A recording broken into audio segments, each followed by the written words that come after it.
জানাই জেলা প্রশাসককে আপনারা জানেন যে জামালপুরের পাঁচটি আসনে আমরা পাঁচটি আসনে বিজয়ী এবং এই পাঁচটি আসনে আমরা বাংলাদেশ জাতীয়তাবাদী দলের প্রার্থী ছিলাম। আমরা ভাই ভাই, আমি এক কথায় বলতে চাই, আমরা পাঁচজন ভাই ভাই জামালপুরের উন্নতি চাই। এই উন্নয়ন করতে হলে আমাদেরকে সকলে মিলে ঐক্যবদ্ধভাবে কাজ করতে হবে। সেই জায়গায় প্রশাসনের অনেক সহযোগিতার প্রয়োজন হয়। আমরা হয়তো অনেক বরাদ্দ দেব, সেই নিয়ে আসবো জামালপুরের জন্য, জামালপুরের পাঁচটি আসনের জন্য। সেখানে যদি আমরা সার্বিক সহযোগিতা প্রশাসন থেকে পাই, জেলা প্রশাসন থেকে পাই, আমাদের উপজেলা প্রশাসন থেকে পাই, তাহলে নিশ্চয়ই আমাদের যে প্রতিশ্রুতি রয়েছে সেই প্রতিশ্রুতিগুলি বাস্তবায়ন করতে পারব। এবং আইন শৃঙ্খলা বাহিনী ইতিমধ্যেই আপনারা জানেন যে যারা সুপার সাহেব সহ অন্যান্য জায়গাগুলিতে আগের চেয়ে উন্নতির দিকে যাচ্ছে। আমাদের মাননীয় প্রধানমন্ত্রী জনাব তারেক রহমান তিনি 180 দিনের একটা প্রোগ্রাম হাতে নিয়েছেন। এই দেশটি ফ্যাসিবাদের কবল থেকে উদ্ধার করার জন্য যা যা করণীয় তিনি আমাদেরকে নির্দেশনা দিচ্ছেন আমাদের প্রধানমন্ত্রী হিসাবে।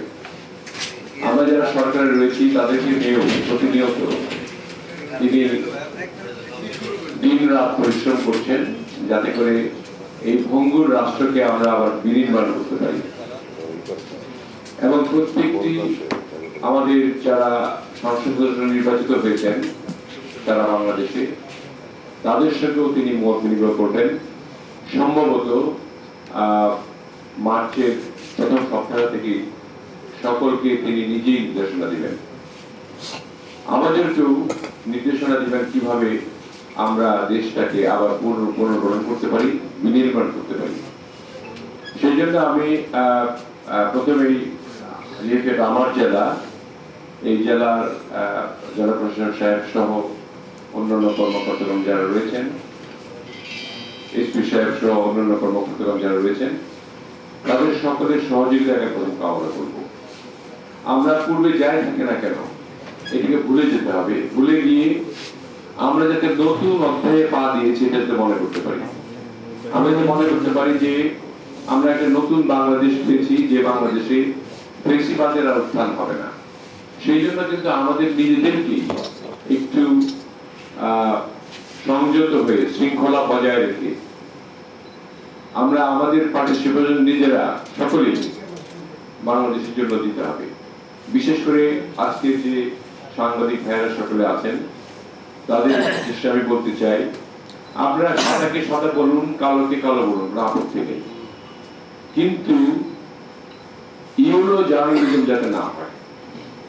এটা তো অনেক ক্ষতি হয়, দেশে এলাকার ক্ষতি হয়। আপনারা যারা জামালপুরে রয়েছেন আপনাদের জন্য অনেক অনেক শুভেচ্ছা। আপনাদের যত ধরনের অসুবিধা আছে আমাদের তথ্যমন্ত্রী আমার বন্ধুবর ইতিমধ্যেই আপনাদের ওয়েস্ট বোর্ড নিয়ে কথা বলেছে, আপনাদের সুবিধা অসুবিধা নিয়ে কথা বলেছে। কিন্তু একটি বিষয়ে অনুরোধ যে যাতে করে কোন রকমের মিথ্যা সংবাদ বা সমাজে বিশৃঙ্খলা ঘটানোর জন্য কোন রকমের বিভ্রান্তিকর খবর এগুলো ছাপানো না। এই জন্য আপনাদের কাছে অনুরোধ করবো, আসুন আমরা সকলে মিলে একসঙ্গে দেশটা গড়ার কাজে লাগি। 5টি বছর যদি আমরা চেষ্টা করি, নিশ্চয়ই আমরা সরকারের থেকে বুঝতে পারছি প্রত্যেকটি জায়গায় ভঙ্গুর, প্রত্যেকটি জায়গায় নষ্ট হয়ে গেছে, প্রত্যেকটি জায়গায় দুর্নীতির ছোঁয়া রয়েছে এবং বিস্তর দুর্নীতি ঘটেছে ইতিমধ্যে। সেগুলিকে পূরণ করতে হলে আমাদের সময় বেশি দিতে হবে, কাজ বেশি করতে হবে। আমাদের যারা সরকারি কর্মকর্তাগণ রয়েছেন, প্রজাতন্ত্রের কর্মকর্তা রয়েছেন, তারাও কিন্তু মাননীয় প্রধানমন্ত্রী তারেক রহমানের নেতৃত্বে যে তার যে কর্মক্ষম অবস্থান দেখে তারা নিজেরাও পরিবর্তিত হচ্ছেন। ইতিমধ্যেই যারা কাজ করতে অপারগ, কাজ করতে পারবেন না, তারা সরে যাচ্ছেন। এটা একটা ভালো সাইড।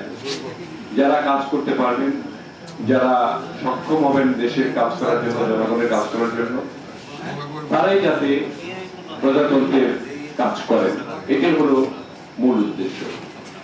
আর আমরা যারা নির্বাচিত হয়েছি তাদের কিছু প্রতিশ্রুতি আমাদের জনগণের জন্য রয়েছে। সেই প্রতিশ্রুতিগুলি যাতে আমরা পূরণ করতে পারি, সেই জন্য গতকালকেই আমরা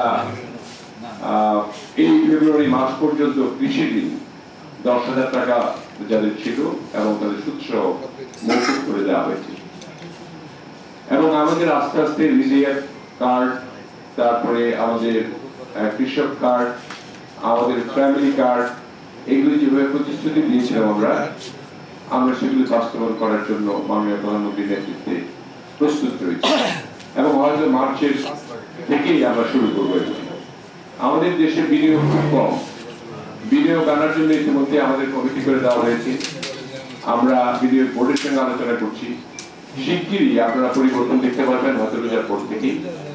আমরা যদি সবাই একটু চিন্তা করি আমাদের দেশটাকে নিয়ে, আমাদের দেশের সার্বভৌমত্ব নিয়ে, সকলে মিলে আগের কথা চিন্তা বাদ দিয়ে দেশকে বাঁচানোর স্বার্থে, পরবর্তী প্রজন্মকে বাঁচানোর স্বার্থে এবং দেশকে একটি উন্নত দেশ হিসেবে পরিগণিত করার জন্য সকলে আসুন ঐক্যবদ্ধভাবে কাজ করি।